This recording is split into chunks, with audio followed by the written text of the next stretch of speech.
Gurdjieff के एक शिष्य बेनेट ने एक अनूठा संस्मरण लिखा है। बेनेट गुरजीएफ का सबसे लंबे समय तक शिष्य रहा।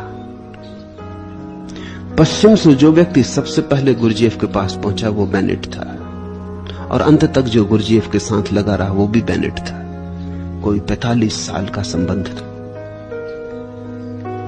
बेनेट ने लिखा है कि गुरजीएफ के साथ काम करते हुए एक दिन गुरजीएफ ने उसे कहा था वो गड्ढे खोदता रहे, तो दिन भर गड्ढे खोदता रहा। वो इतना थक गया था।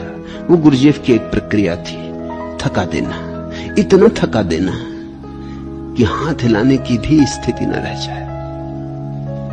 क्योंकि गुरजीएफ कहता था जब तुम इतने थक जाते हो कि हाथ हिलाने की भी स्थिति नहीं रह जाती, तभी तुम्हारा परम शक्ति से संबंध जुड़ता है। जब तक तुम में शक्ति होती है तब तक परम शक्ति तुम में प्रवाहित नहीं होती। तो उसे थका दिया था। वो दिन भर से थक गया था, 3 रात से सोया भी न था। वो गिरा गिरा हो रहा था, खोद रहा था, लेकिन अब उसे समझ में नहीं आ रहा था कि अगली बार कुदाली उठा सकेगा कि नहीं। कुदाली उठाए उठाए झपकी खा रहा था। तब गुरजीएफ आया और उसने कहा कि ये क्या कर रहे हो, इतने जल्दी नहीं, अभी तो जंगल जाना है और कुछ लकड़ियां काट के लानी। तो गुरजीएफ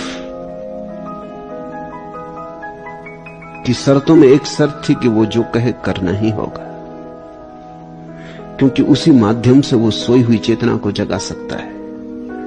तो बेनेट की बिल्कुल इच्छा नहीं थी जाने का। जंगल तो सवाल ही नहीं था।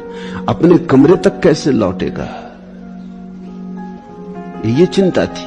कहीं बीच में गिर के सो तो नहीं जाएगा। लेकिन जब गुरजीएफ ने कहा तो गया, जंगल गया, लकड़ियां काटी।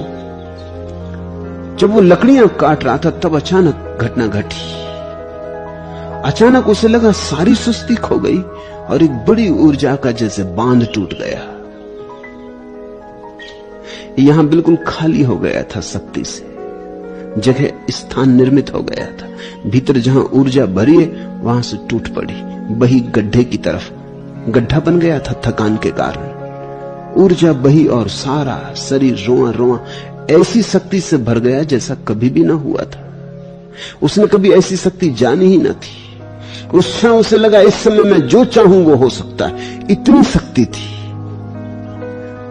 तो उसने सोचा क्या चाहूं, जिंदगी भर सोचा था आनंदित, तो उसने कहा मैं आनंदित होना चाहता हूं। ऐसा भाव करना था कि वो एकदम आनंदित हो गया। उसे भरोसा ही ना आया कि आदमी के बस में है क्या आनंदित होना। चाहते तो सभी हैं, होता कौन है। उसने सोचा कि आनंदित हो जाऊं। ये तो सिर्फ खेल कर रहा था शक्ति को देखकर।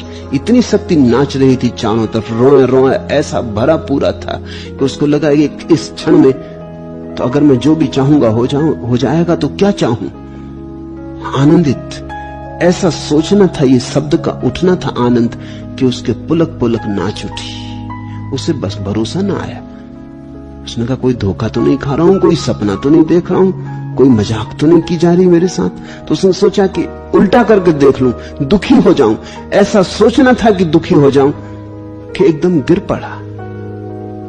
चारों तरफ जैसे अंधेरा छा गया, जैसे अचानक सूरज डूब गया, जैसे सब तरफ दुख ही दुख और दुख की तरंगें उठने लगी। वो घबराया कि तो मैं नरक में गिरने लगा, ये हो क्या रहा है। उसने कहा मैं शांत हो जाऊं। वो तत्क्षण शांत हो गया। उसने सब मनोभाव उठा के देखे, फिर तो एक एक पे प्रयोग करके देखा, क्रोध, घृणा, प्रेम, और जो भाव उसने उठाया वही भाव परिपूर्ण रूप से प्रकट हुआ। वो भागा हुआ आया। उसने गुरजीएफ को कहा कि चकित हो गया हूं। उसने कब चकित होने की जरूरत नहीं, चुपचाप सो जा। अब जो हुआ है इसे चुपचाप संभाल के रख, और याद रखना कभी भूलना मत कि अगर आदमी ठीक स्थिति में हो तो जो चाहता है वही हो जाता है। गैर ठीक स्थिति में तुम चाहते रहो कुछ भी नहीं होता। ठीक स्थिति में जब भीतर के तार मिलते हैं तो साधन और साध्य की दूरी खो जाती। इसको ही हिंदुओं ने कल्प वृक्ष की अवस्था कहा है। कल्प वृक्ष स्वर्ग में लगा हुआ कोई वृक्ष नहीं है। कल्प वृक्ष तुम्हारे भीतर की एक चैतन्य अवस्था है। बेनेट के उल्लेख से तुम समझ सकते हो कल्प वृक्ष का क्या अर्थ होगा। कल्प वृक्ष का अर्थ होगा कि जहां साधन और साध्य का फासला न रहा, जहां दोनों के बीच कोई दूरी न रही। यहां साधन हुआ नहीं कि साध्य आ ही गया, एक साथ युगपत, क्षण भर का भी, क्षण के खंड का भी हिस्सा नहीं। यही कल्प वृक्ष की धारणा है। कल्प वृक्ष की धारणा है कि जिस वृक्ष के नीचे तुम बैठे, इधर तुमने मांगा उधर मिला। ऐसे कोई वृक्ष कहीं नहीं है, लेकिन ऐसे वृक्ष तुम बन सकते हो। और उस बनने की दिशा में जो पहला कदम है वो ये कि साधन और साध्य की दूरी कम करो, क्योंकि जहां साधन और साध्य मिलते हैं वहीं वो घटना घटती है कल्प वृक्ष की। और तुमने खूब दूरी बना रखी, तुम तो सदा दूरी निर्मित करते चले जाते हो। तुम कहते हो कल मिले, तुम्हें यह भरोसा ही नहीं आता कि आज मिल सकता है, अभी मिल सकता है, इसी क्षण मिल सकता है। तुमने आत्मबल खो दिया। तुमने जन्मों जन्मों तक वासना के चक्कर में पड़ के, वासना का चक्कर ही यही है, साध्य और साधन की दूरी यानी वासना, साध्य और साधन का मिलन यानी आत्मा।